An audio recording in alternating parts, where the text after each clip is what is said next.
recite the name of God or we vibrate the name of God, the tongue in Scripture.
I should move that.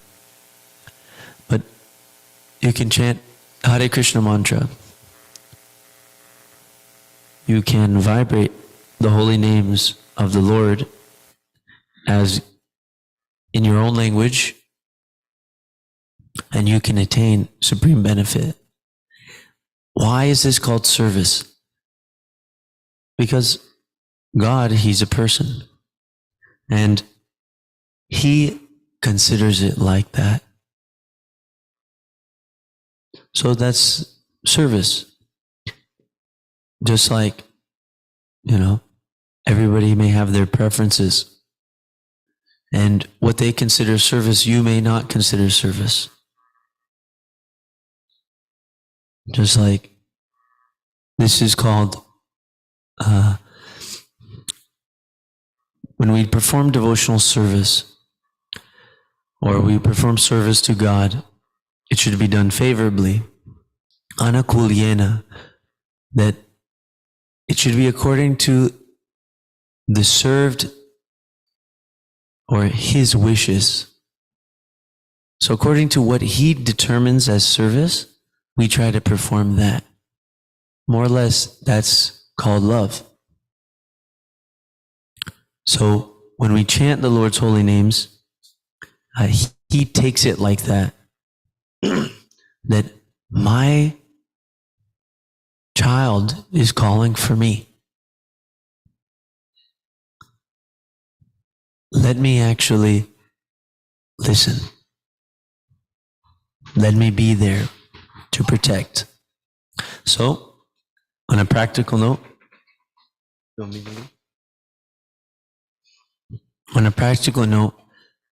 there are some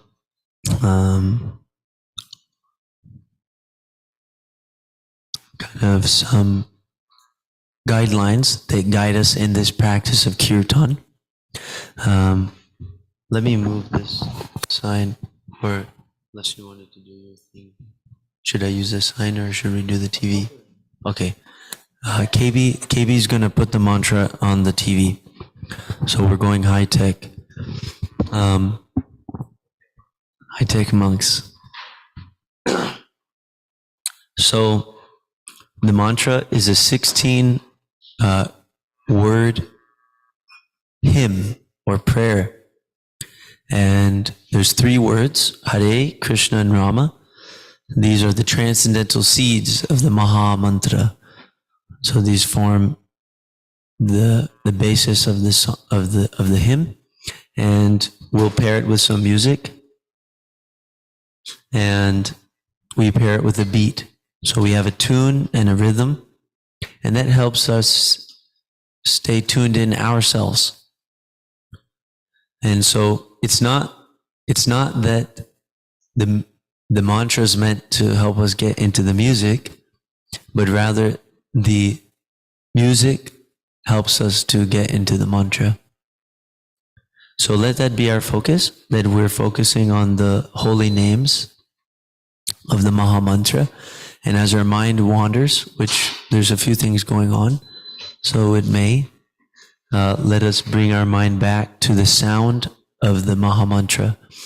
And that is kirtan. And when we do it together, that's Sankirtan. And this is the prime benediction for humanity at large, because it spreads the rays of the benediction moon. That this Sankirtan process, come together and chant the Lord's holy names, glorify the Lord's qualities, the Lord's activities, the Lord's philosophy, speak about his form. This kirtan that we do together, it gives the most benefit in this age, and it constitutes the highest yoga practice. So we're getting the mantra up. Usually we chant some prayers to the spiritual master, and maybe what we can do, just, oh, here he goes.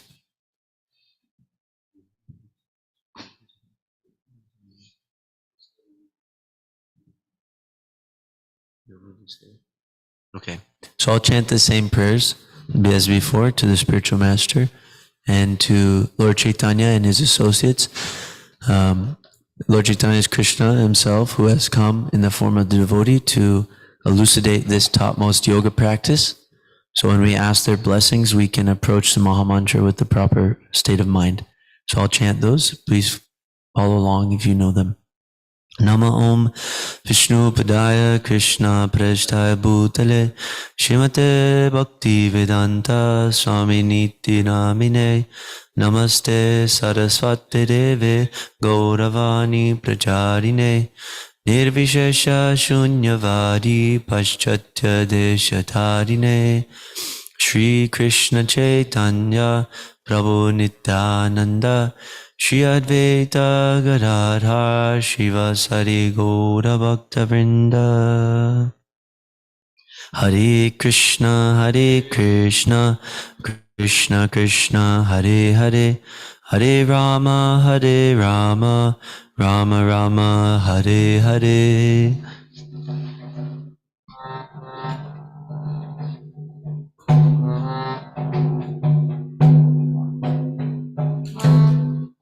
Okay. Hare Krishna, Krishna Krishna, Hare Hare, Hare Rama, Rama Rama, Hare Hare. Everyone.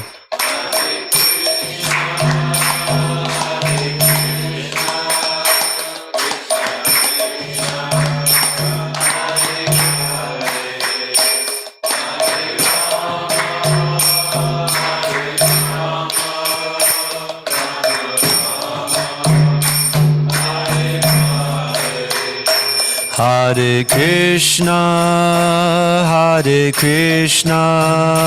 Krishna Krishna, Hare Hare, Hare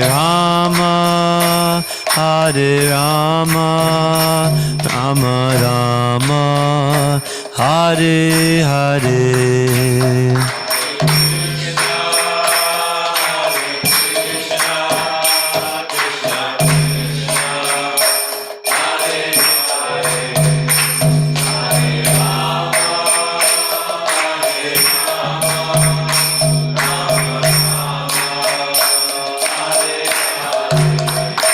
Hare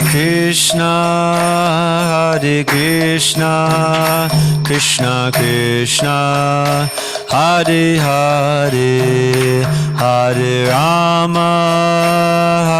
Rama, Rama Rama, Hare Hare.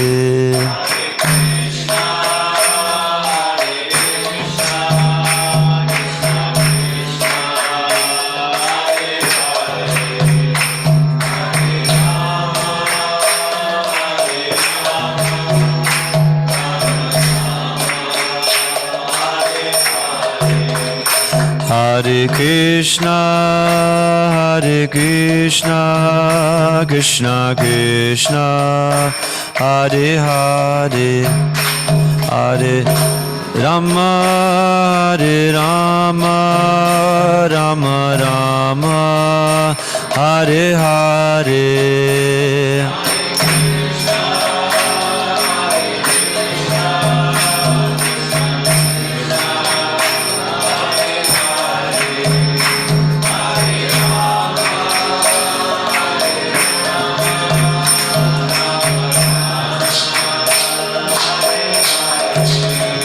Hare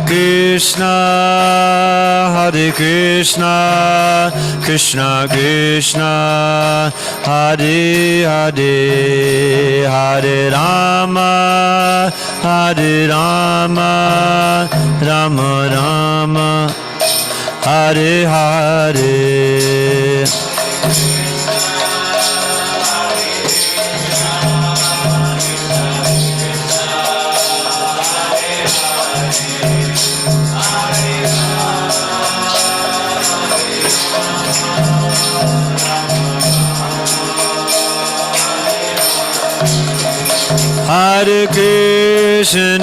Hare Krishna, Krishna Krishna, Hare Hare, Hare Rama,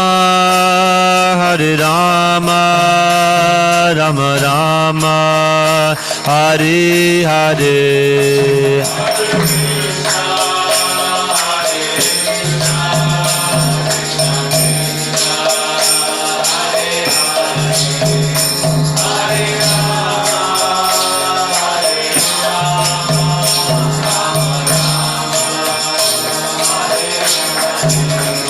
Hare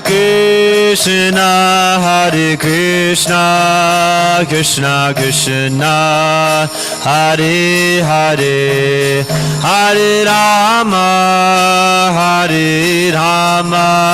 Rama Rama, Hare Hare.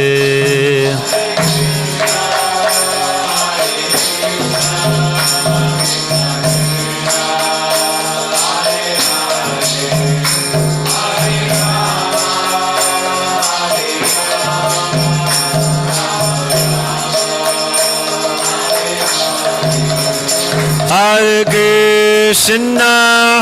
Krishna, Krishna Krishna, Hare Hare, Hare Rama, Rama Rama, Hare Hare.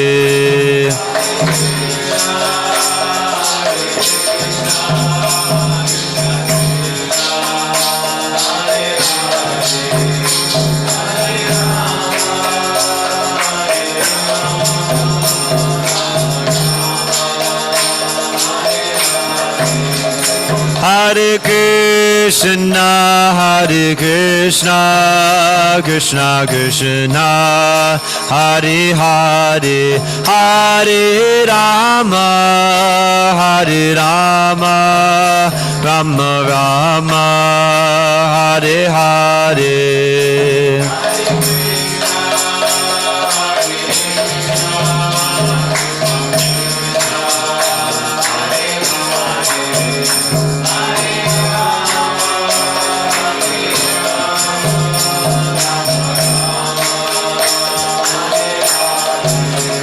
Hare Krishna, Hare Krishna, Krishna Krishna, Hare Hare, Hare Rama, Hare Rama, Rama Rama, Hare Hare.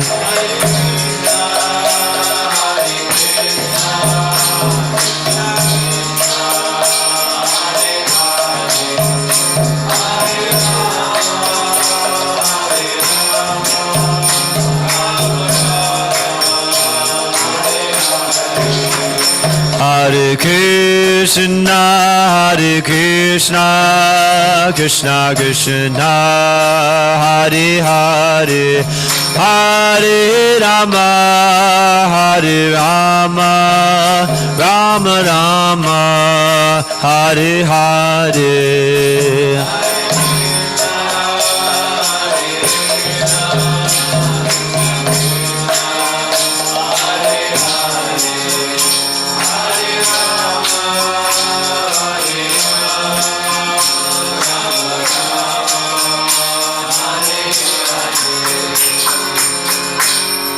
Okay, so these are the words here. Hare Krishna, Krishna Krishna, Hare Hare, Hare Rama, Rama Rama, Hare Hare. So this is the Maha Mantra of all the names of God. These are specifically recommended in this age. If you like them, you can chant them. And we're going to do a new tune. So it sounds very beautiful, so thank you very much. Let us please continue. It is a call and response, so we'll continue with that. Hare Krishna, Hare Krishna, Krishna Krishna, Hare Hare, Hare Rama, Hare Rama, Rama Rama, Hare Hare.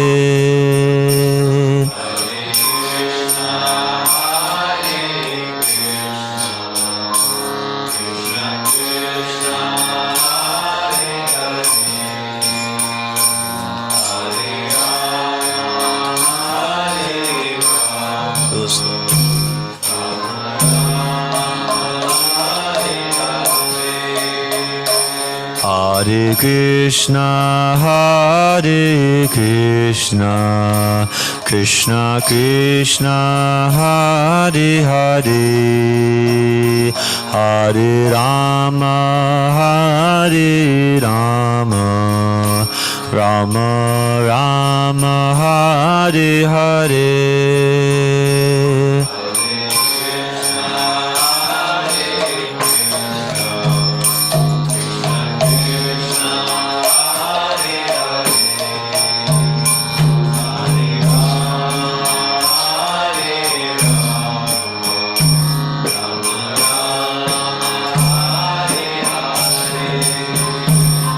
Hare Krishna, Hare Krishna, Krishna Krishna, Hare Hare, Hare Rama, Hare Rama, Rama Rama, Hare Hare.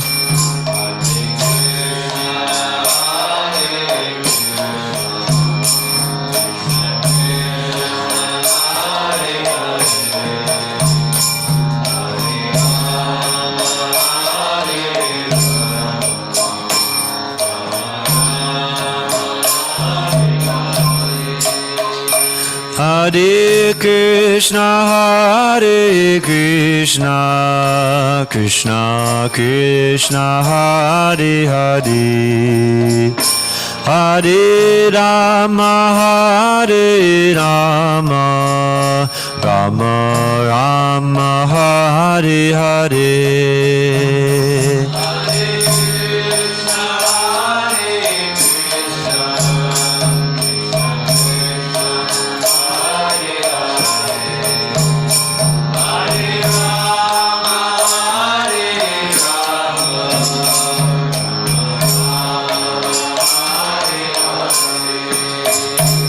Hare Krishna, Krishna Krishna, Hare Hare, Hare Rama, Rama Rama, Hare Hare.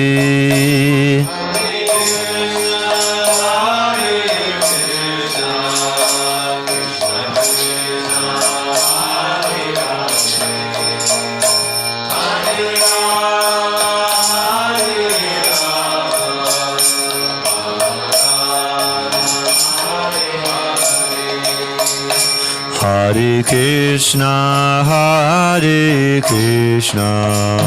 Krishna Krishna, Hare Hare, Hare Rama, Rama Rama, Hare Hare.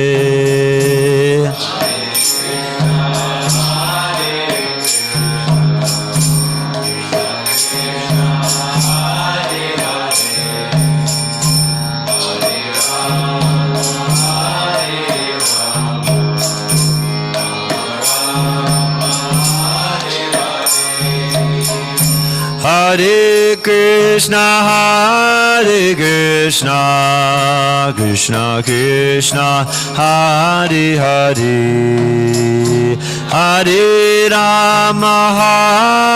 Rama, Rama Rama, Hare Hare.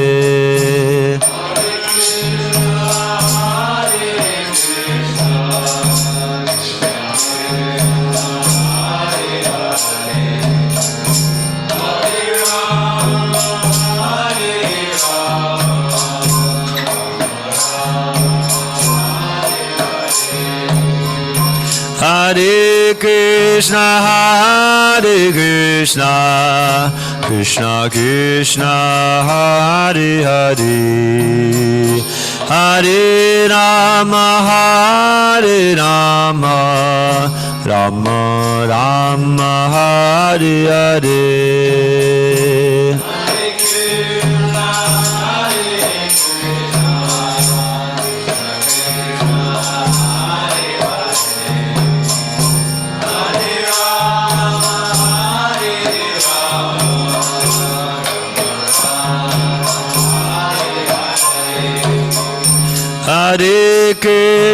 Hare Krishna, Krishna Krishna, Hare Hare, Hare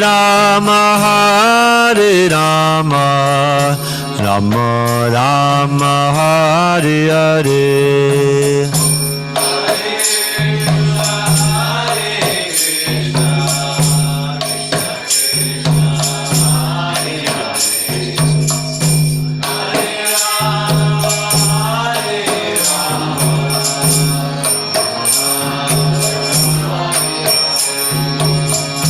Hare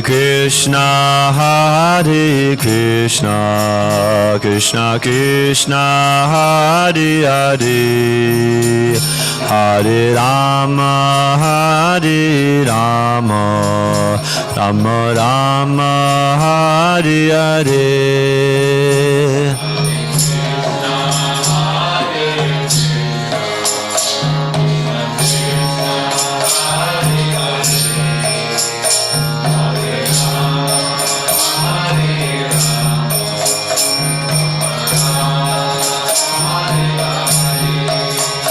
Hare Krishna, Krishna Krishna Hare Hare, Hare Rama Hare Rama, Rama Rama Hare Hare.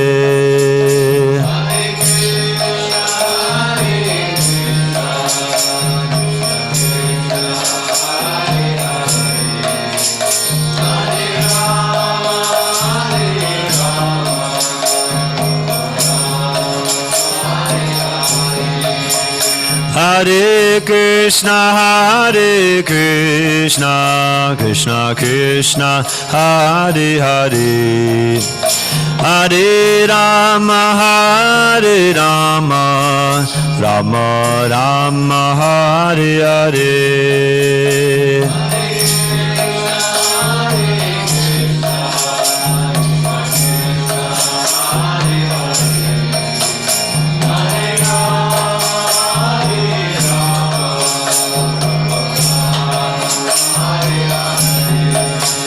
Hare Krishna,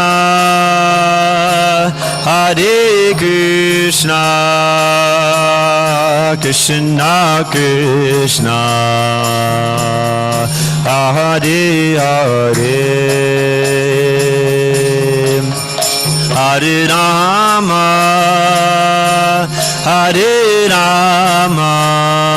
Rama Rama, Hare Hare.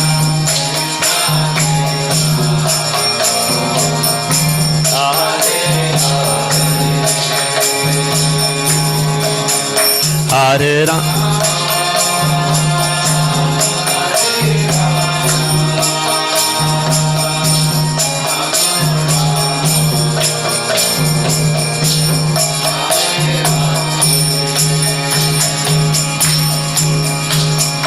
Hare Krishna, Krishna Krishna, Hare Hare, Hare Rama, Rama Rama, Hare Hare.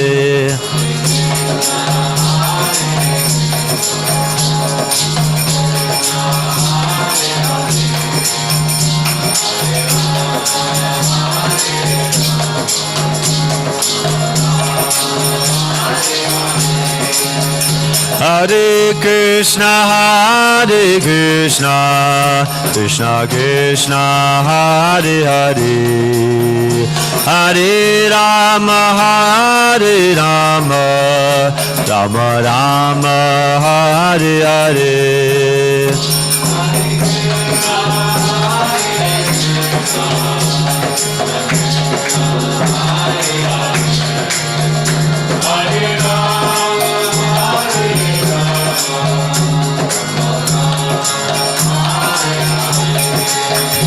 Hare Krishna, Krishna Krishna, Hare Hare, Hare Rama, Rama Rama, Hare Hare.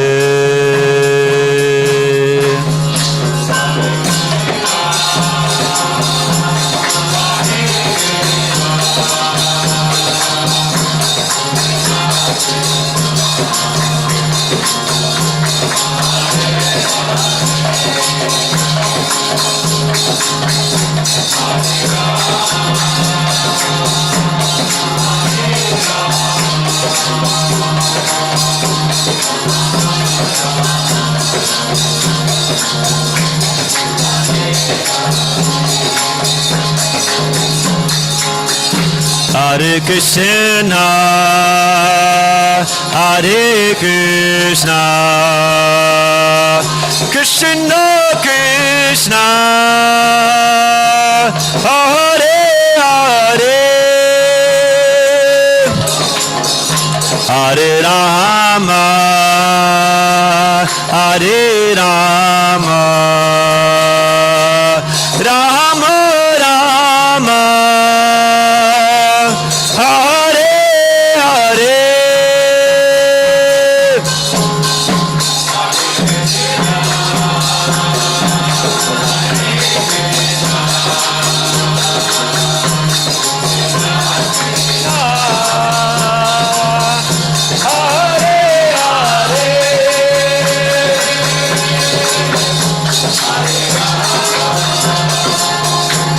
Hare Rama, Rama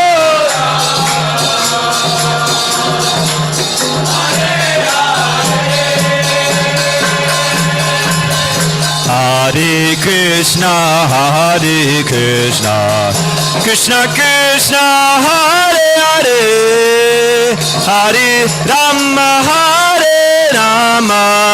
Rama Rama, Hare Hare.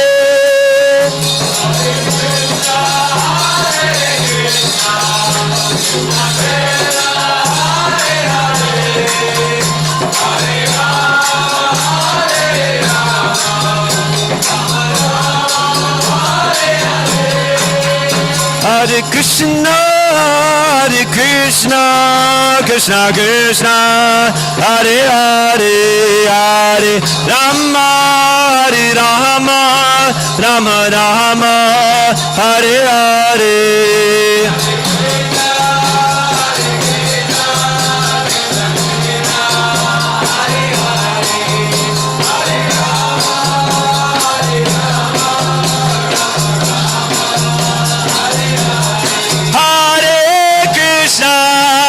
Krishna, Krishna Krishna, Hare Hare, Hare Rama,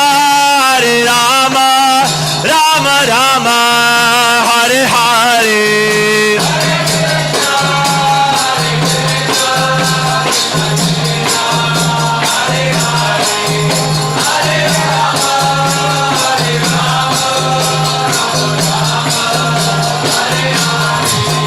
Hare Krishna, Krishna Krishna, Hare Hare, Hare Rama, Rama Rama, Hare Hare.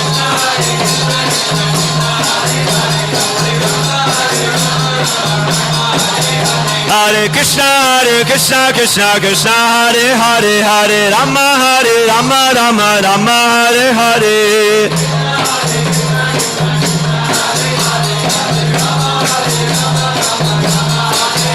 Hare Krishna,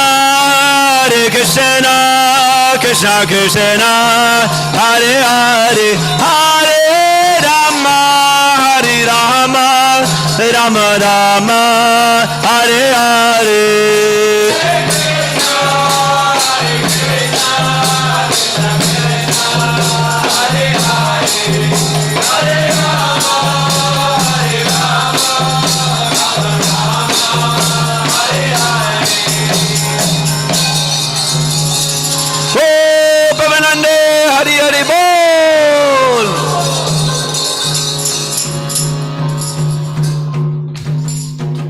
So thank you very much. This is Kirtan, so you can do this anywhere and everywhere. This is the purpose of this movement, is to encourage the whole world to take up the process of chanting the Lord's holy names. And it's fun. So it doesn't hurt, you know? It's something, we're ready for this. Singing and dancing? Okay, let's try. Okay, so thank you very much. Hare Krishna. We'll actually hear a class from Krishna Bhagavan Prabhu. He's one of the senior residents here. Of course, there's also Swami who is upstairs, our teacher and guide. But we look to KB for inspiration, so let us please welcome him. Hare Krishna.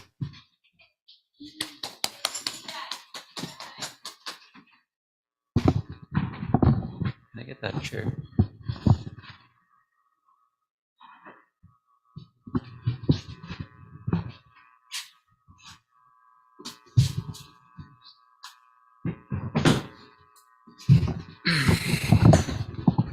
Hare Krishna. So you'll be getting the Bhagavad Gita, if you don't already have one.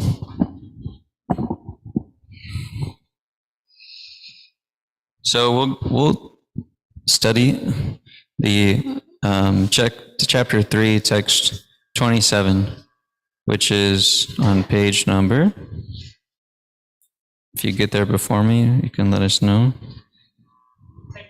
Huh? 185, quick. Mercedes, quick. Okay, so page 185, chapter 3, text 27. So if you'd like to repeat the Sanskrit, I'll say the Sanskrit one line and you can repeat it. Prakrite kriyamanani gunai karmani sarvashaha ahankara vimudatma kartaham iti manyate. Prakrite kriyamanani gunai karmani sarvashaha ahankara vimudatma kartaham iti manyate. Krite kriyamanani gunai karmani sarvashaha ahankara vimudatma kartaham iti manyate. So the translation, the bewildered spirit, I can just say it. The bewildered spirit soul, under the influence of the three modes of material nature, thinks himself to be the doer of activities which are in actuality carried out by nature. So we'll discuss this verse, but first we'll read the purport or commentary given by the founder of this International Society for Krishna Consciousness. Jai.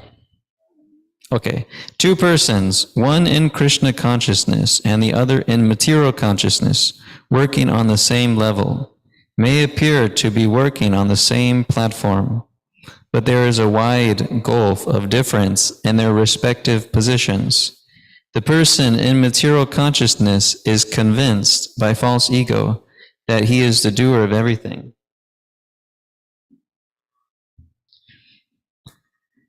He does not know that the mechanism of the body is produced by material nature, which works under the supervision of the Supreme Lord. The materialistic person has no knowledge that ultimately he is under the control of the person. He is under the control of Krishna. Thanks. The person in false ego takes all the credit for doing everything independently. And that is the symptom of his nescience. He does not know that this gross and subtle body is the creation of material nature, under the order of the Supreme Personality of Godhead, and as such, his bodily and mental activities should be engaged in the service of Krishna. In Krishna consciousness, the ignorant man forgets that the Supreme Personality of Godhead is known as Hrishikesh, or the master of the senses of the material body. For due to his long misuse of the senses and sense gratification, he is factually bewildered by the false ego, which makes him forget his eternal relationship with Krishna. So this verse is one of the most quoted verses of the Bhagavad Gita from Srila Prabhupada, who's the founder, Acharya of this International Society for Krishna Consciousness.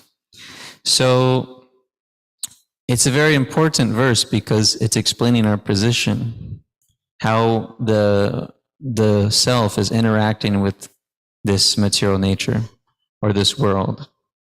And basically, what is being mentioned is that the bewildered spirit soul, so that's us, bewildered spirit souls.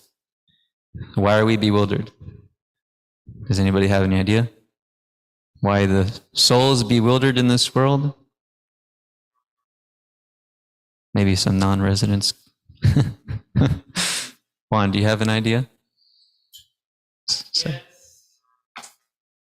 You have a book there? A book?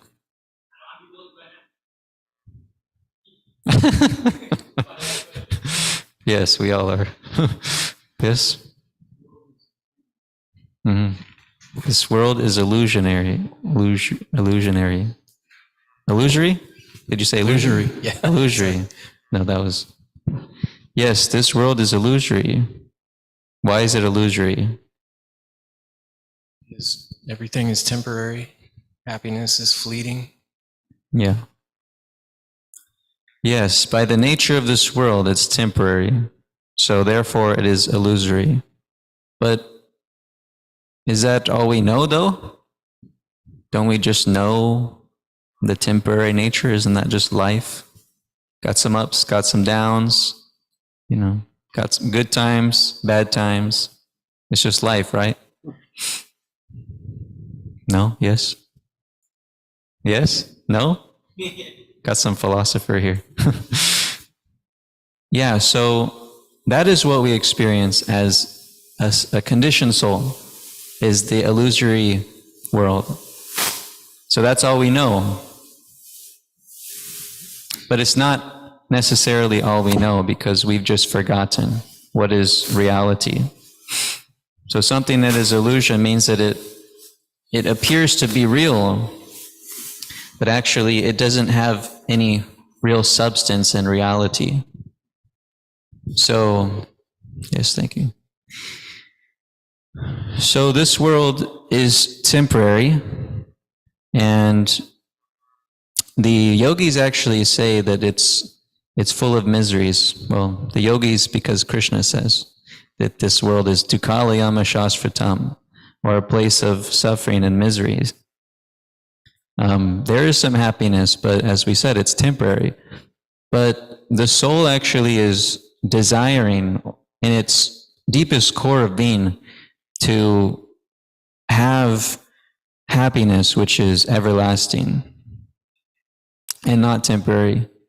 And therefore, this world cannot actually give that, so the soul finds no pleasure here, no real pleasure.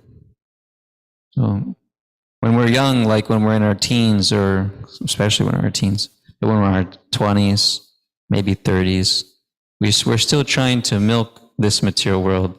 Well, maybe if I just change a little bit, this circumstance, this person, this hang out with these people, get rid of this person in my life, or get away from this person's energy, like that. Then we're thinking, the mind is always thinking, if I can just change this, then I will get there. I will achieve it.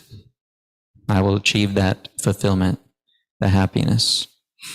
But it never comes. And unfortunately, when we enter into older age, we are so conditioned by the material world that even though we know deep down inside that we can't find real happiness here, we're so conditioned and attached, and we just keep on going. And unfortunately, most people of the world live like this. So we can know a reality which is different. We can know it by experience and by hearing. So that's why we study the texts like Bhagavad Gita, because it explains these philosophical truths of life. That what is my purpose of life? What is my relationship with this world, this material nature? What is my relationship with all of you, all the living beings here? And what is my relationship with Krishna, or the Supreme Being, who we are all coming from? All of these topics are discussed very completely in the Bhagavad Gita.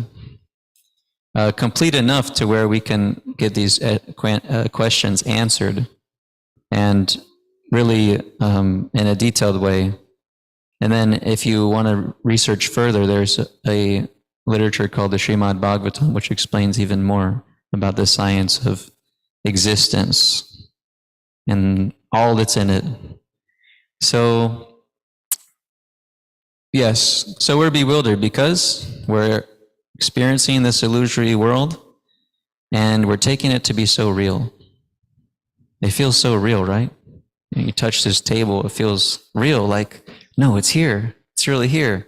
But if we study quantum physics, we understand that the atoms in here are just vibrating.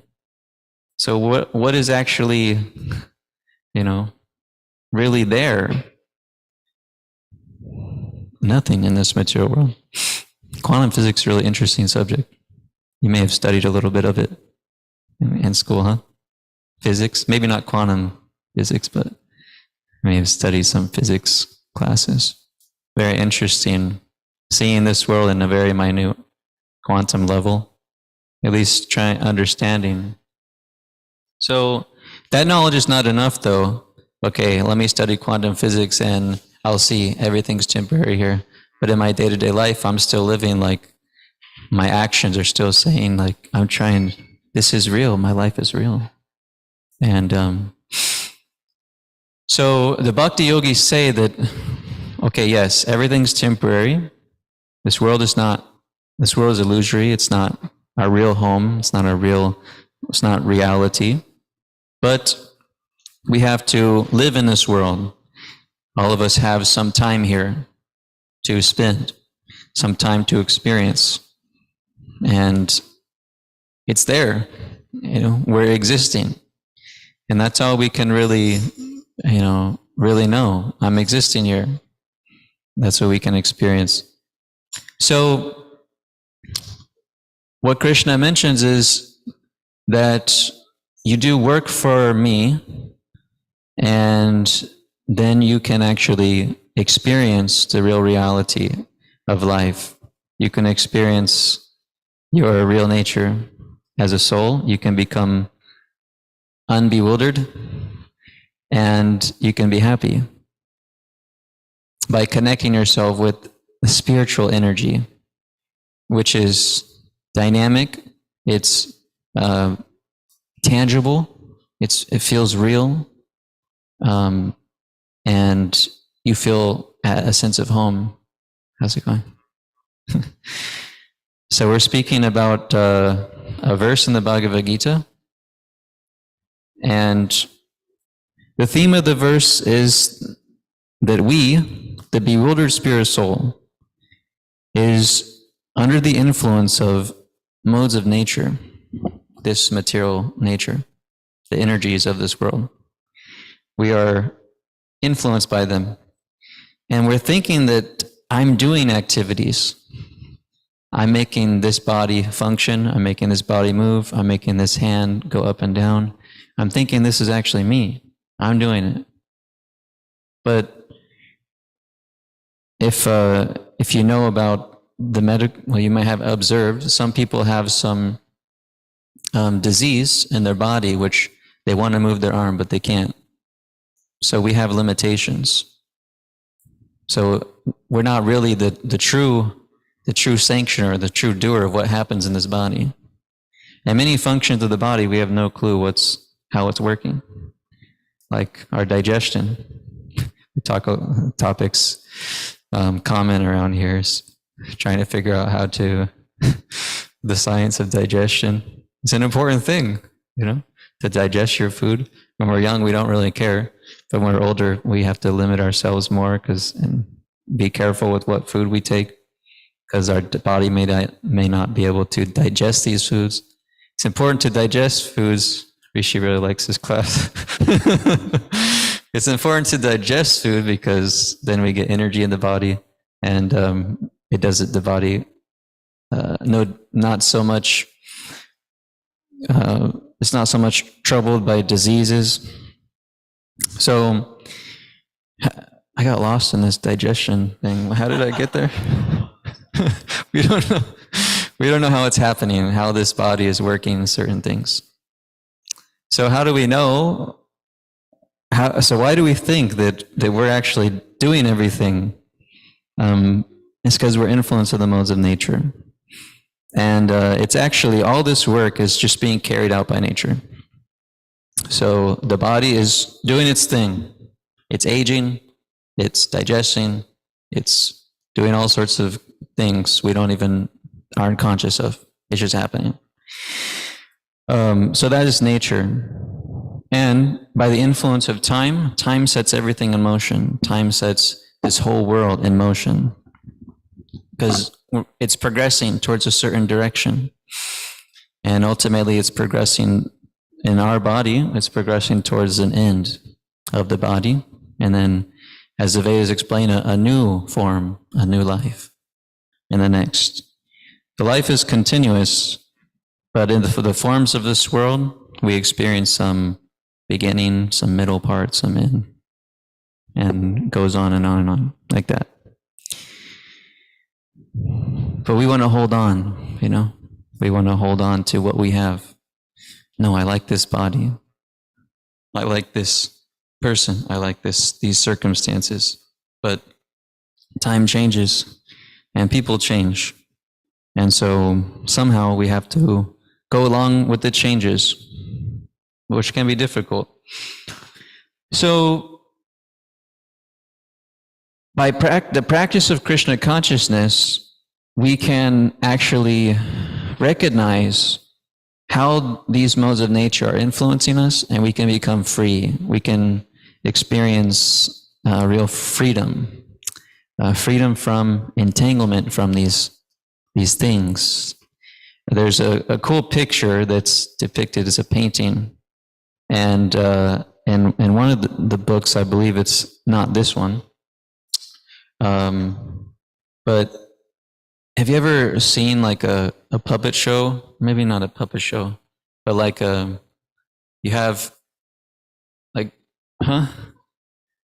marionettes? That's what it's called?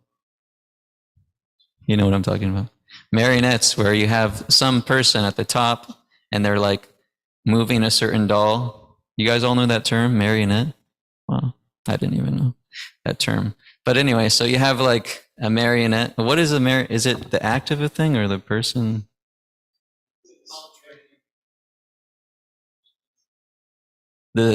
It's like, it's not the, you're right, yeah. But is it a marionette is a person that's doing the manipulation? So it's like a word for the whole process?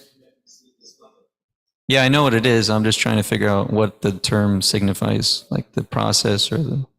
So anyway, we get the point. So we got this marionette, whatever it is, the person or the process. And the person, you got like these dolls or whatever, right, that are moving certain ways. And then you can move it like this way, or the person can move it this way, you can move it that way, and the doll goes here, the doll goes there. You can make them all dance. It's a really good example of actually how the modes of nature are influencing us. So we're kind of like that when we're under the influence of the modes of nature. We're like the little doll or whatever that's being moved around by this person who's doing these movements. And so it's like that. And it's interesting when you reflect on this, or if you contemplate it, you can sort of step back from your life internally. You can kind of just take a step back and see as if your life was a movie, and then you can just see like things are happening, and you're just kind of like there witnessing things happening. And that's just how it goes. It's how the nature goes. So what Krishna says in the later verses of this chapter is that there is a force which is a very powerful force, and that force is called kama, or lust. And this lust propels us to act in this world for our own selfish desires. So we may be a good person with good intentions, and then like, who considers himself like a good person? Can be honest. Yeah, I think everybody would consider themselves a good person here, right? Because you wouldn't really be here if you weren't. It's not a really place where aggressive people come. So I think you all believe you're good persons, but maybe you're humble that you won't, or shy that you won't raise your hand. But anyway, so we may feel like we're a good person. We have good intentions, but then like somehow or other things happen.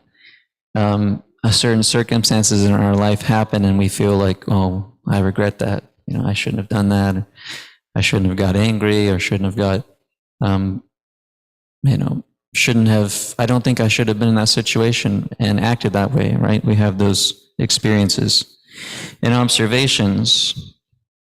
And behind those circumstances is this desire to enjoy this world in its most essence form, And it comes out in various ways.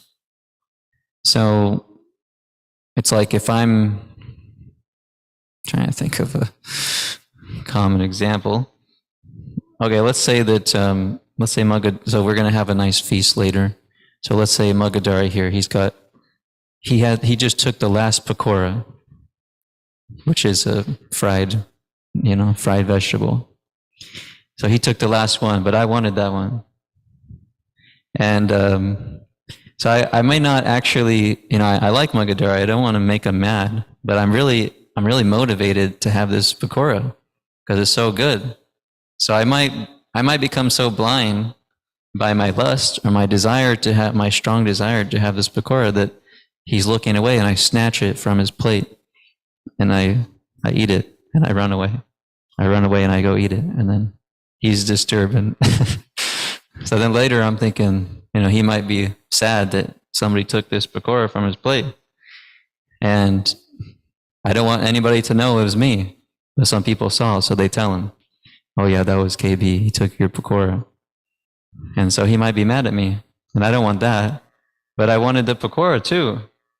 So it happened. And even though I knew I didn't want to make him mad or sad or whatever, I didn't want to hurt his feelings, still, because of my selfish desire, I was blinded by that in those moments. And then I took it, I ate it, and the rest is history. So this is just a little example how lust can overcome our intelligence and do things which we normally wouldn't want to do, or we wouldn't want to hurt people's feelings in that way, but it just so happened. And, I consider myself trying to be a good person. I think most people would probably say, yeah, he's probably okay, he's decent. Maybe. Hopefully. Yeah, okay. So now I'm just thinking, how am I going to steal his pakora later? So, so I would try to consider myself a decent person, but somehow or other, this lust overcame me, and I did something which I regret later.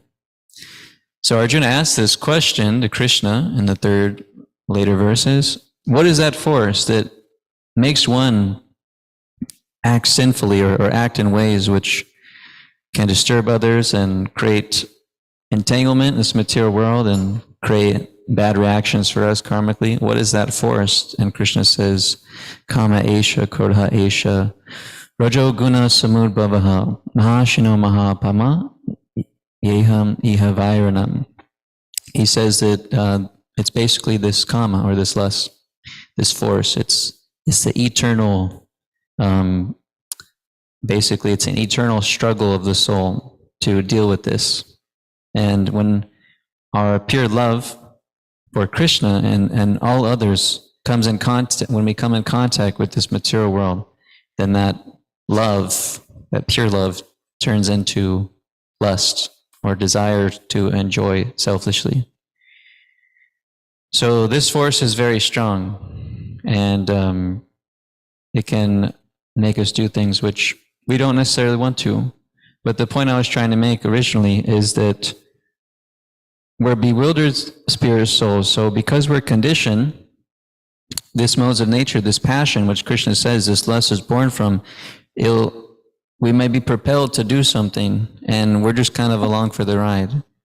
And maybe, hopefully, later on we reflect and try to change next time. But lust is so powerful that it can propel us to keep on doing these particular things, even if we don't necessarily want to. So how do we curb that? Well, it's a practical process of Krishna consciousness. We perform devotional service, or we serve Krishna. The main service that we do for Krishna is chanting his names. That's for today's age. We chant the Maha Mantra. Hare Krishna, Krishna Krishna, Hare Hare, Hare Rama, Rama Rama, Hare Hare. So simply by this chanting process, we can get a real experience of the true self, the spirit soul, who we are. We can become free from our bewilderment of life and influence of the modes of nature. And we can actually experience real happiness, not just by chanting, but so many processes are there which you can engage in devotional service. But the main thing is chanting the Maha Mantra. It's the process for the sage for self-realization. And this is shown by once you just start doing it, then you really start to feel it. You get direct experience of your real self. And I mean, just think, like, let's say somehow or other, there's some shows that I've seen some shows like this. What was that thing we were talking about earlier? What's it called? Marionette. So let's say the doll or whatever. It's a doll. It's like a doll. Okay. So the doll, let's say we're there. We're that doll now. The doll has become personified. Now we're the doll. And we have somebody above us moving us certain ways. Because we're persons and we have desires and aspirations and we want things certain ways and we have interests, we're individual. We may not necessarily want to be doing what this person is up there, how he's moving me or she's moving me, right? So we want to become free from that. If we were in that position, we would want to become free, right? So it's like that. We want to become free from the modes of nature. And this energy of these modes of nature are very subtle. So we may not be able to perceive it like the doll would when you have a string attached to your form, your body, your different limbs. It might not be that obvious. So when you chant, it cleanses your consciousness. And when you serve Krishna, it cleanses your consciousness so that you can actually be able to directly perceive how the energies of this world are influencing us. So that is a few points about this verse. So we gave a predicament which we're in, our position in this world, and some understanding about it.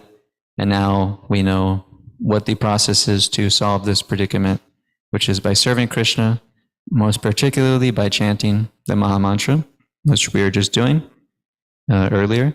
And we can do that in so many various ways, which are available. Chanting on beads, chanting in kirtan together, or just saying the Maha Mantra. We can do all those practices and forms of chanting, and it's very simple and very easy to get into. And it's, at least it can be an experiment to try out. Okay, are there any questions or thoughts about these topics? Is everybody convinced? Let's become free? Yes? Bhakti Avatar? How are we doing on time? Can I have that phone? 519, okay. So I was wondering how then, if this mantra can help us realize we're not this puppet being pulled around by whatever the name is. But I forgot it already too. yeah, but so how then, for example, you can like take a drug or you can like watch a movie and then like you like feel different or something. So how do we know that this is like actual, like when we chant this, we actually realize the real self? How do we know that that is real and not this flesh? How can maybe you could say about how we know that's reality rather than know that this is illusion? Mm-hmm. Right, yeah. It's a good question. It's a good doubt. So how do we know when we do this process of chanting how do we know that we're actually coming in contact with the soul? And how do we know that that's actually our real self? It's actually who we really are versus just the body. Well, it's an intuitive thing. Just like, how do you know that your hunger has been satisfied after you're hungry? No one has to tell you, right? Just it happens, and then you're satisfied. Okay, yeah, I'm hungry. Is anybody hungry? A few hungry people. Okay, thanks for letting us know. We'll have some dinner soon. Still got some chanting to do. So just hold. You can just be patient. There's a big feast coming. So right. So when we're hungry, when you have dinner tonight, when you have some prasadam, after a certain amount, then you'll be satisfied. You won't be hungry anymore. But no one has to tell you. It's up to you. You'll experience it. So that is how we understand that we are actually getting in touch with the real self, because that hunger, or this fire in the stomach, is sort of like the fire of material existence. So material existence is blazing, like we were mentioning. There's ups, there's downs, there's highs, there's lows. And we're trying to find fulfillment, but we're not actually getting it. If we're honest, then we will, deep down, we will know that we're really not getting it. Although most people in this world are bewildered, or they just basically escape those thoughts or feelings because it can be too real. Life can get too real. I was going a direction, and now somebody's saying, or if I know that, then I'm gonna lose my drive for achieving this goal, this material goal, right? Like, I have a friend that this person is going to back to school. They're about my age, late 20s. They're going back to school and working 2 jobs, high position, manager for some place, and trying to keep a 4.0 GPA and looking into master programs. So this person is unbelievably busy, like all the time, hardly any break from their activities. And so I've been hesitant to say, like, hey, this isn't all it.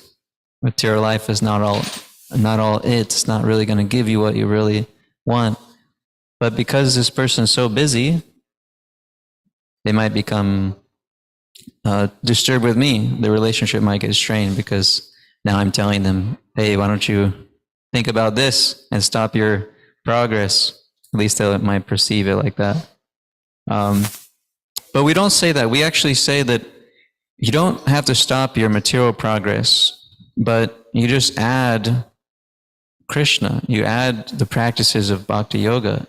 And then all of that material progress you'll get so much insights and in all facets of life, but you'll become insightful and purposeful in your activities, and not just doing things because it's the way to do it, or the way society says, or it's the way, or I'm just going for happiness, but like that.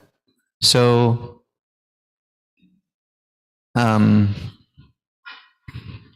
so how do we know that it's actually real? There's also a way to tell. Like, there's this philosophical concept called self-evident theory. That something is self-evident to you, just like I satisfy my hunger after I was feeling hungry, and I know that I'm not hungry anymore. It's self-evident to me. Nobody has to tell me. It's reasonable to believe that now I'm not hungry anymore.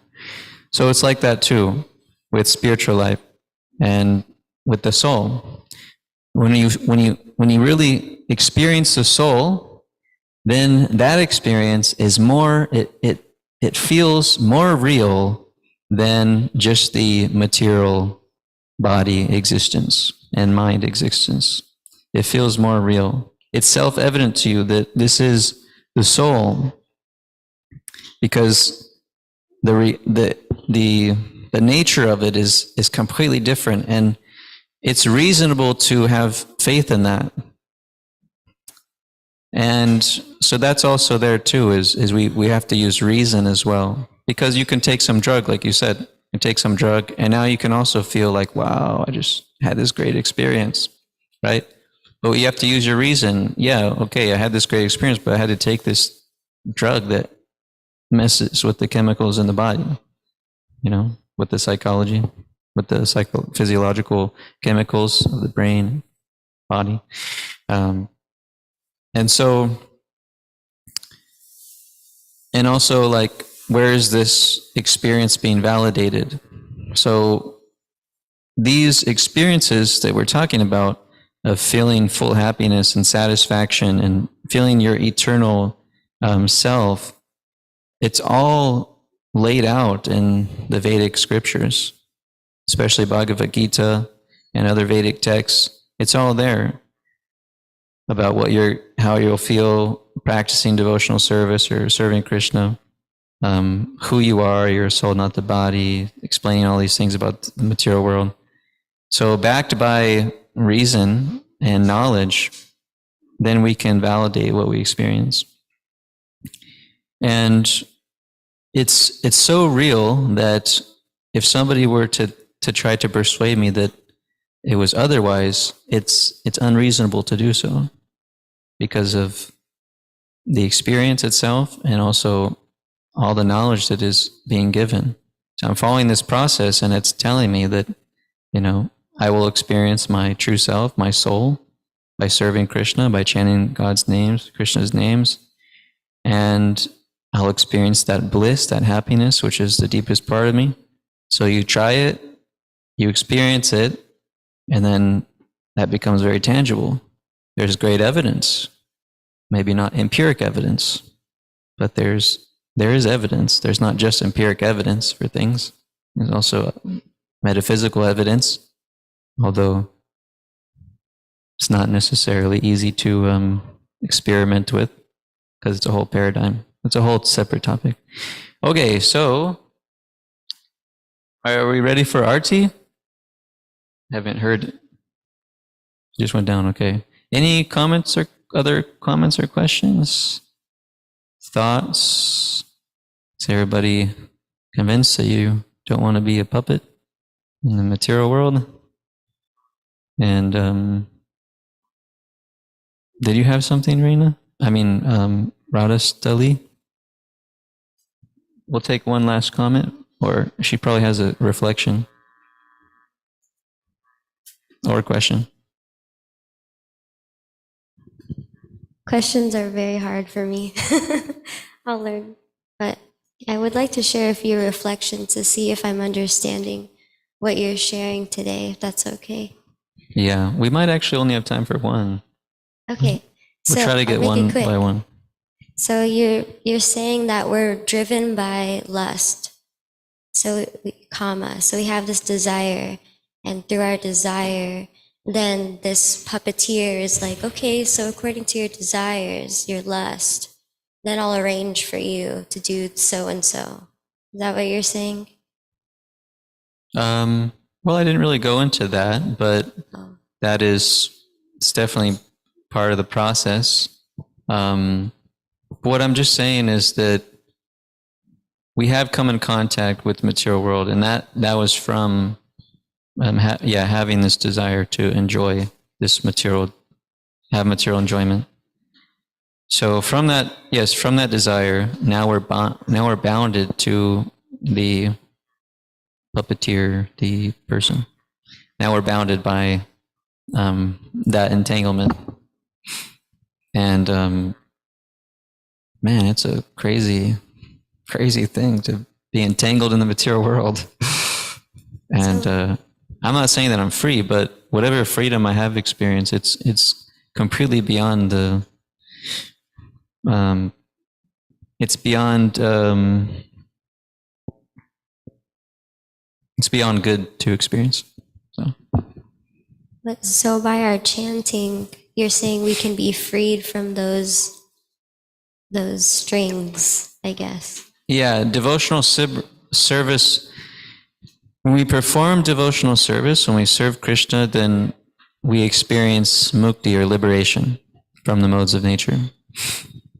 So simply by that process of devotional service, we can be free just in that process. It doesn't necessarily mean that we're free completely, because it's a journey. It's a path, how to be free from these modes of nature. But it starts with service to Krishna. So thank you all for coming.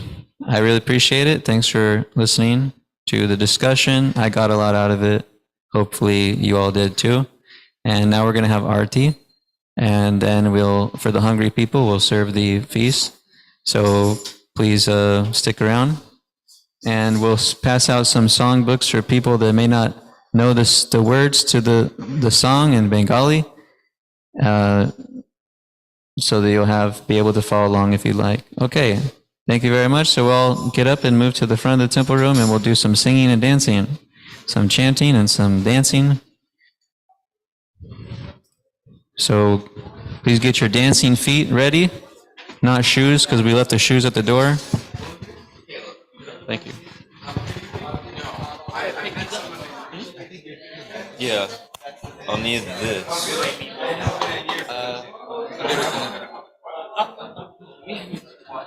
You came here before, right? Yeah, dude. Long hair, remember?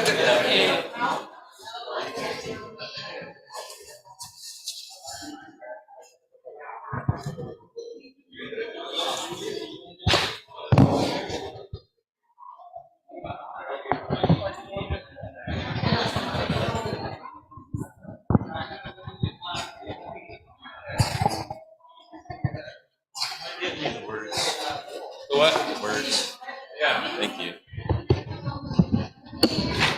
Kibo Jayo Jaya Gora Chande Arutika Shobha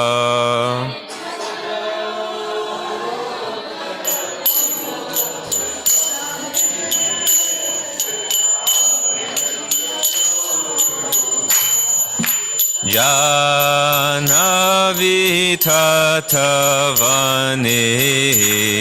Jagamanaloba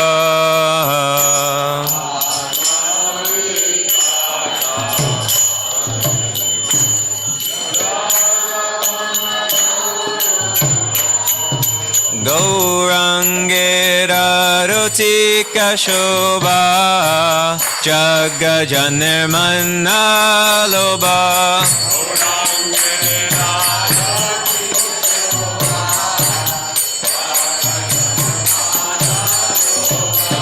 Gaurangera Rutika Shobha Jagajanirmana Loba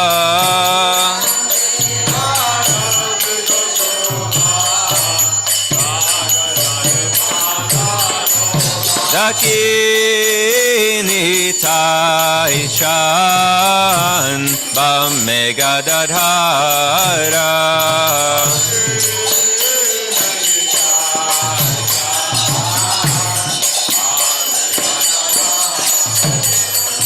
Nikate Advaita Shrini Pasa Chatradara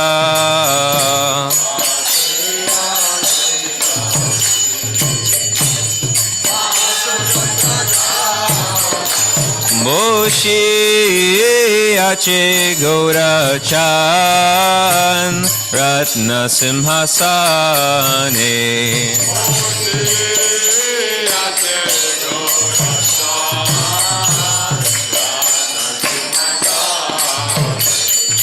Nikate Advaita Shrini Vasa Chatradara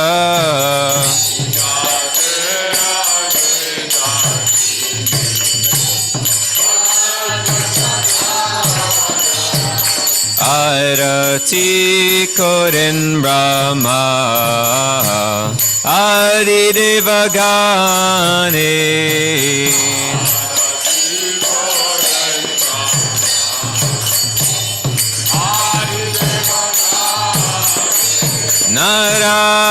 Narahari Adi Kori Chamaradulaya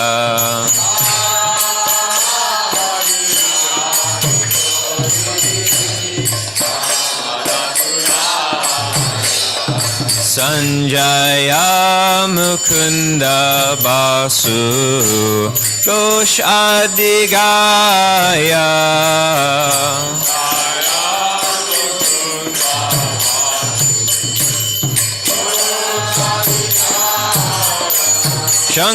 Shankha Baji Gandha Baji Baji Karatala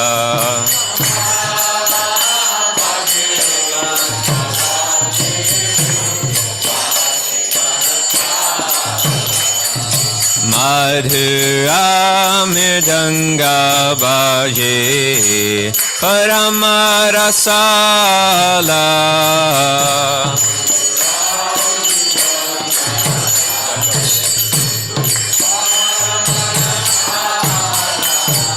Shankha Baji Gandha Baji Madhur Madhur Madhur Baji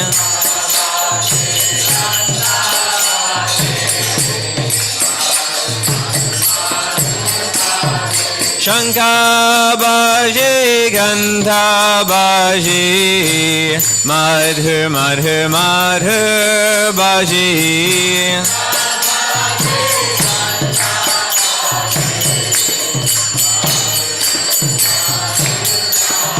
Bahu Koti Chandra Jini Vadana Ujvala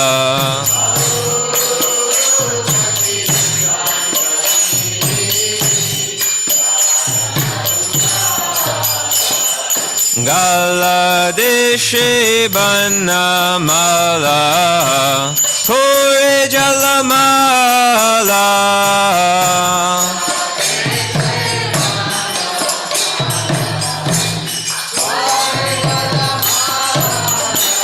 Shiva Shukanarada Primigadagada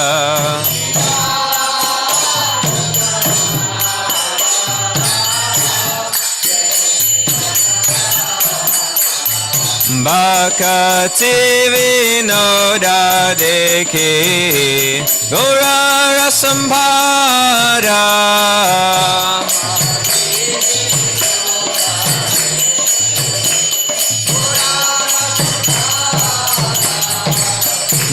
Namo Vishnupadaya Krishna Prishtaya Bhutale Srimati Bhakti Vedanta Swamin Iti Namine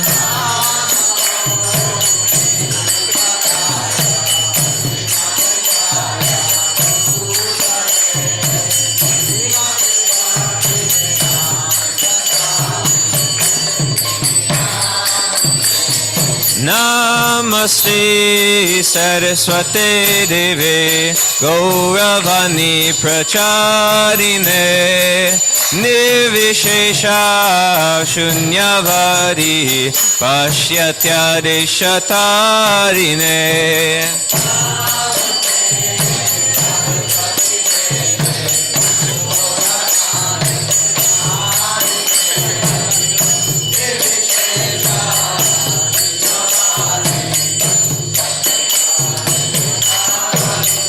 Jaya Shri Krishna Chaitanya Prabhu Nityananda Shri Advaita Gadadhar Shrivasadi Gaura Bhakta Vrinda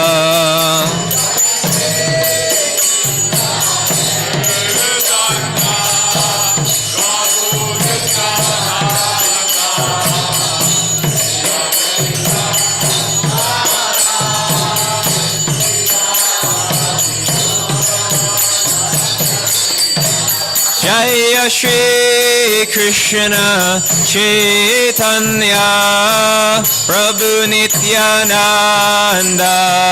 Shri Advaita Gadadhar Srivasadi Gaura Bhakta Vrinda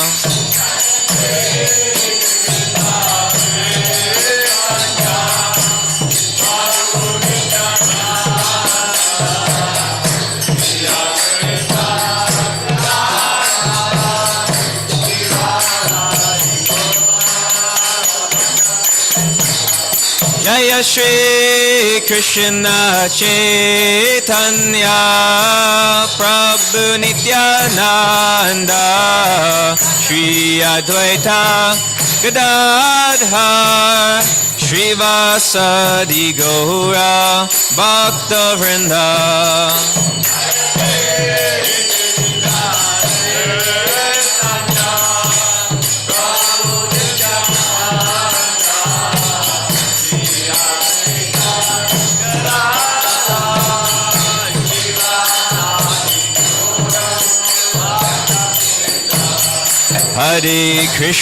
Hare Krishna, Krishna Krishna, Hare Hare, Hare Rama, Rama Rama, Hare Hare.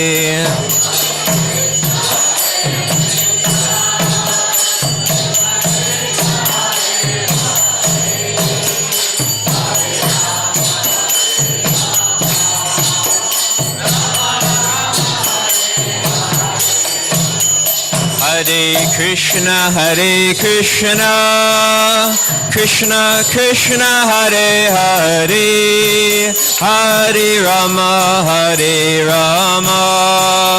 Rama Rama, Hare Hare.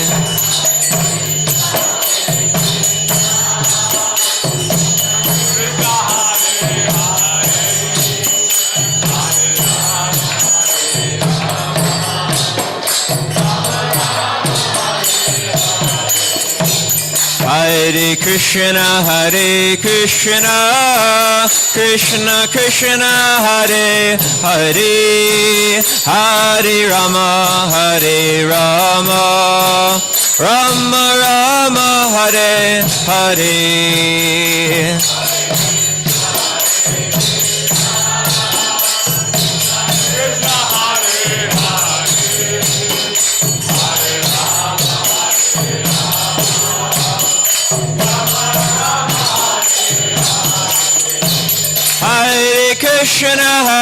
Krishna, Krishna Krishna, Hare Hare, Hare Rama, Rama Rama, Hare Hare.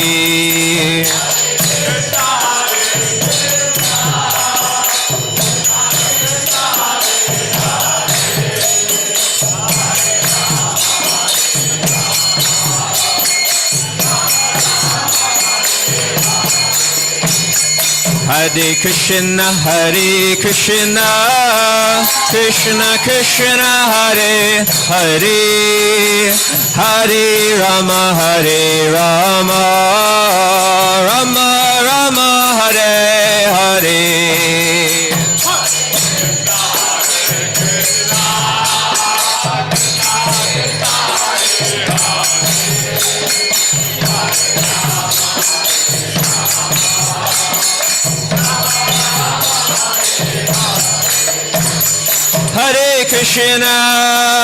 Hare Krishna, Krishna Krishna, Hare Hare, Hare Rama,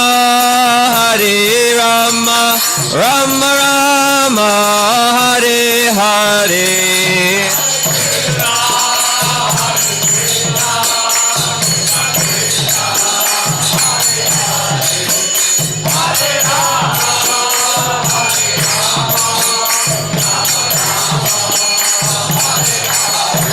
Hare Krishna, Hare Krishna, Krishna Krishna, Hare Hare, Hare Rama, Hare Rama, Rama Rama, Hare Hare.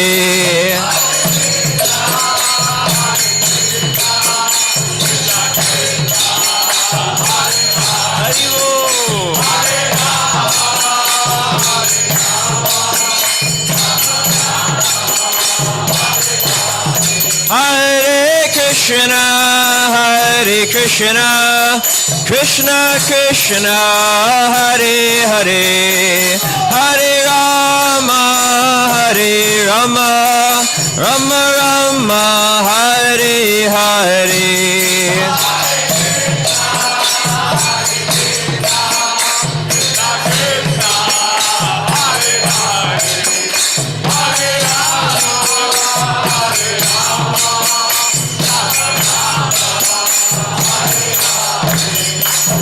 Hare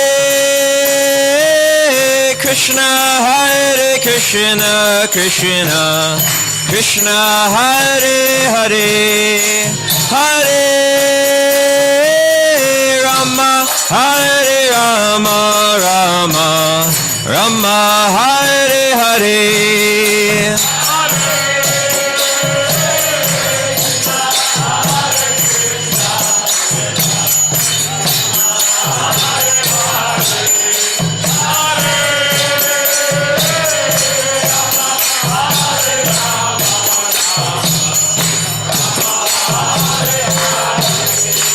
Hare Krishna, Hare Krishna, Krishna Krishna, Hare Hare, Hare Rama, Hare Rama, Rama Rama, Hare Hare.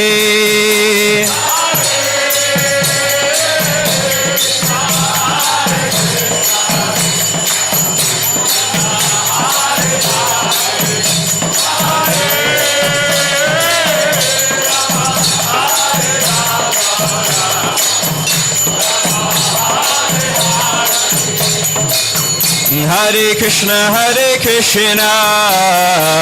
Krishna Krishna, Hare Hare, Hare Rama,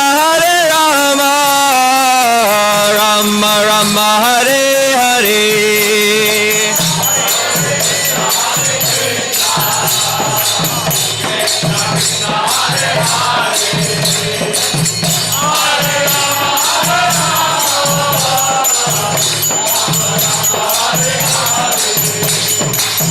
Hare Krishna, Krishna Krishna, Hare Hare, Hare Rama, Rama Rama, Hare Hare.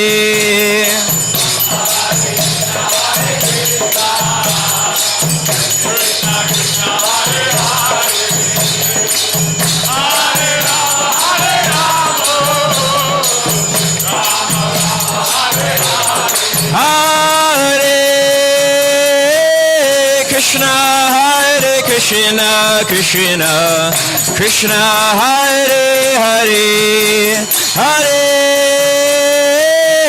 Rama, Rama Rama, Hare Hare.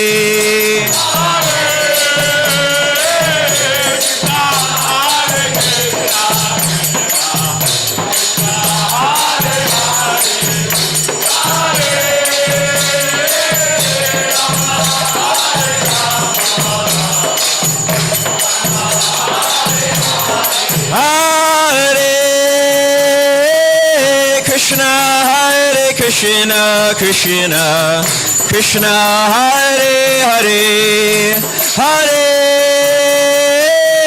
Rama,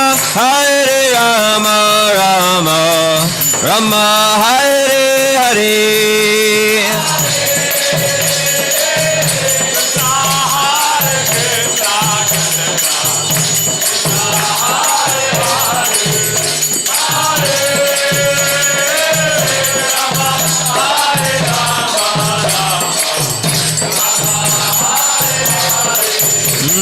Krishna, Hare Krishna, Krishna Krishna, Hare Hare, Hare Rama, Rama Rama, Hare Hare.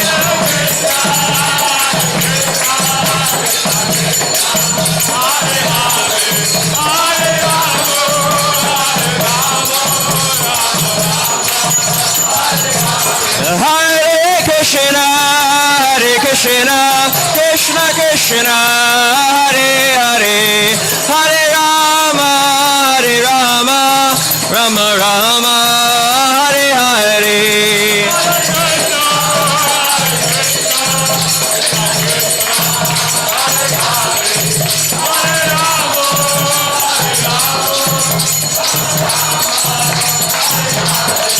Hare Krishna, Krishna Krishna, Hare Hare, Hare Rama, Rama Rama, Hare Hare.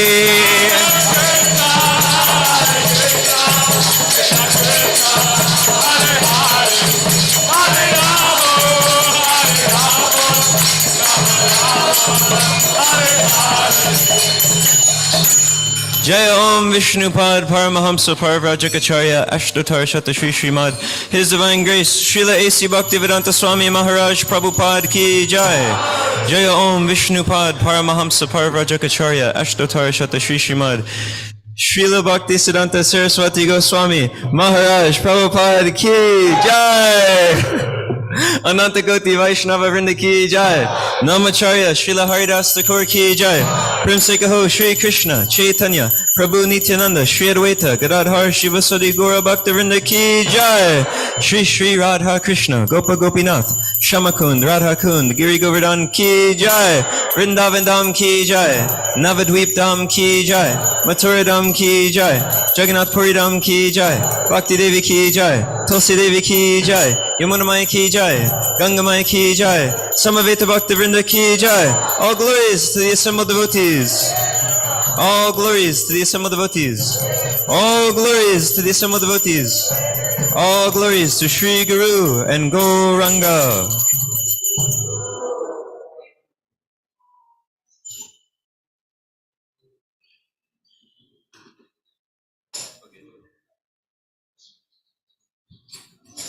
Should I tell them or different book?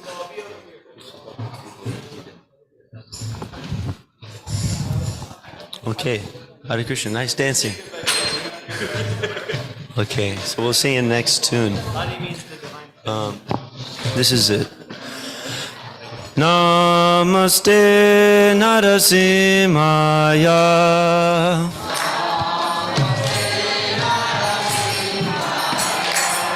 Praladaladaine.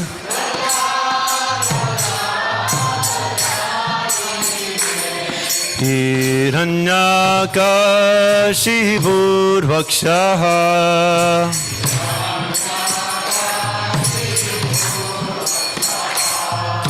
Shilatanga nakalaye.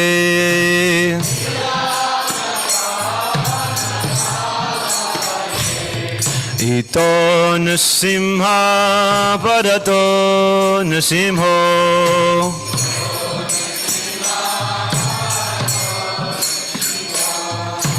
Yato yato yami tato nasimha.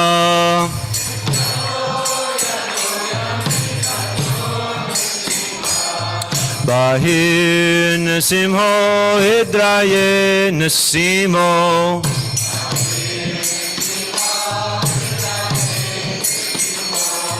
Narasingha Madhir Sharanam Prabhade.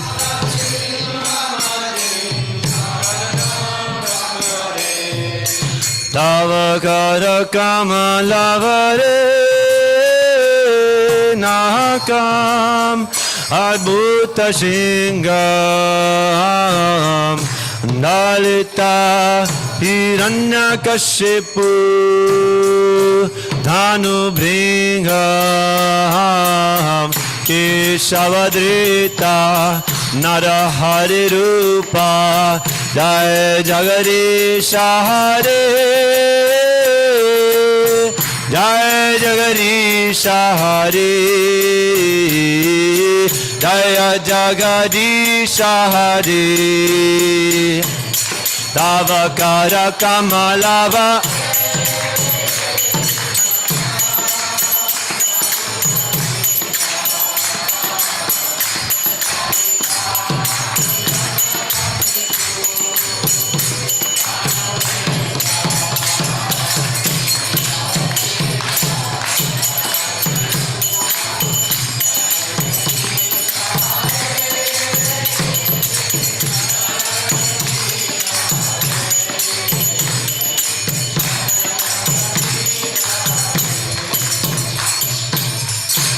Lord Nrsimhadev ki jai, Prahlad Maharaj ki jai.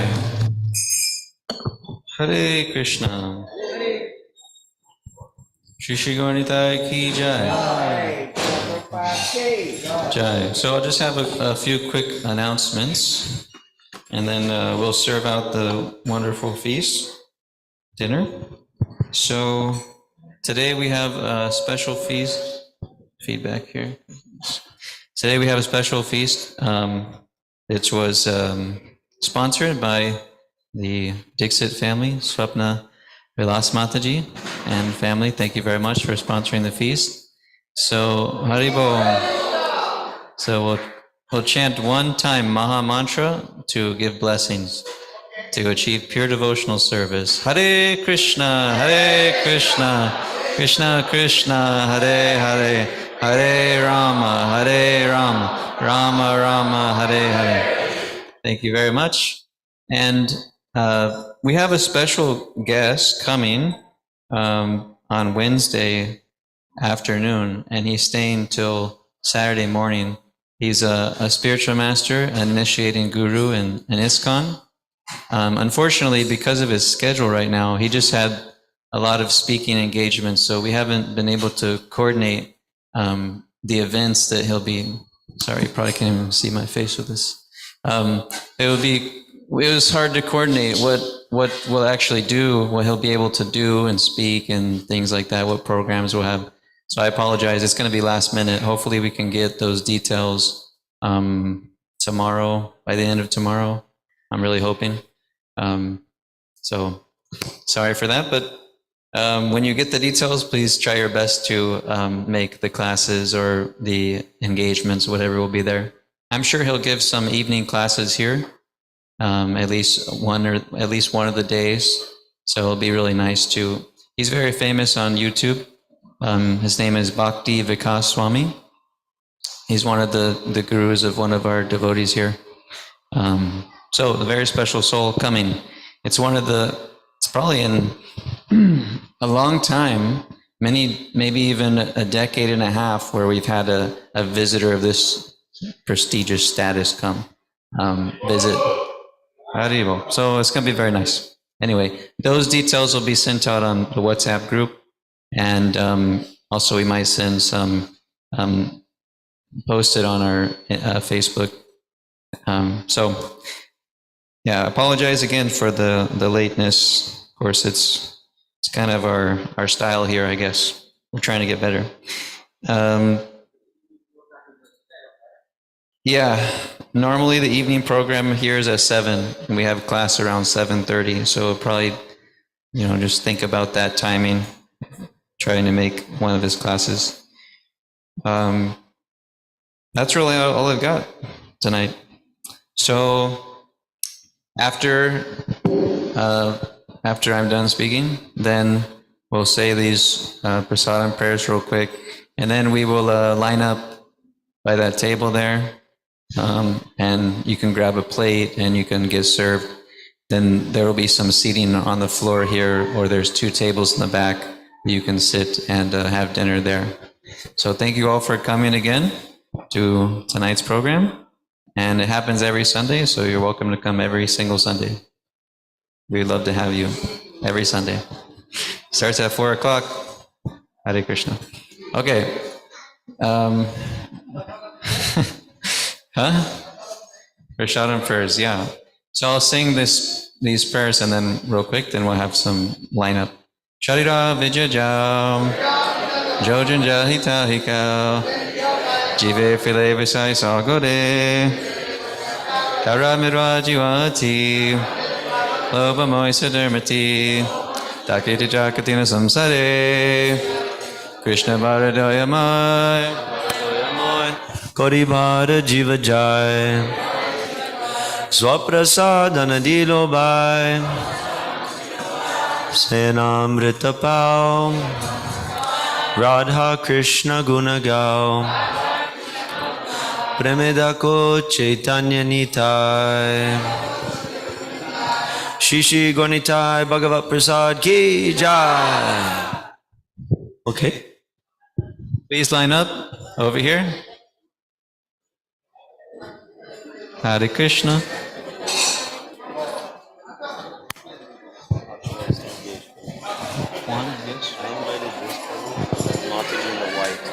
What's that?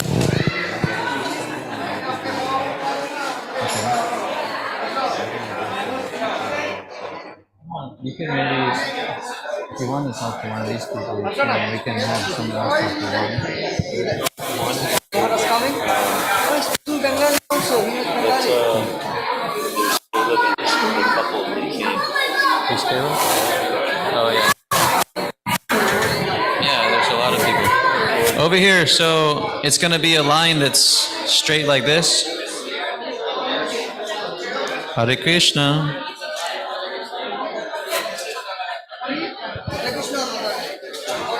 The line is going to be south, north-south. Good line. Hare Krishna. Can we move the line this way? We're going to move the line this way. Yeah? Let's shift ourselves over this way. Let's go this way. All right, come on, let's go. Let's do it. Line.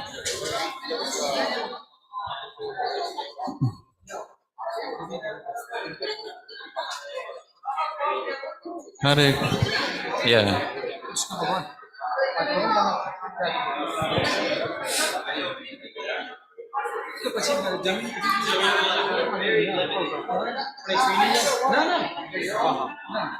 Hey, can we get some? Oh, he's getting a CD.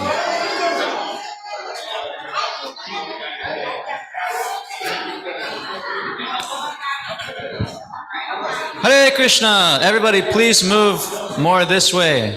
Please, can you see? Can you hear? Move this way, that way. Move that way. No. Move this way. Yes. This way. This way.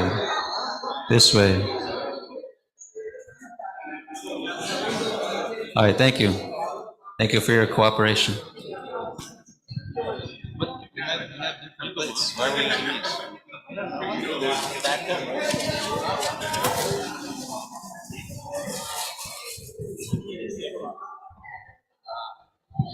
That's good for now. Or you can put a line more this way.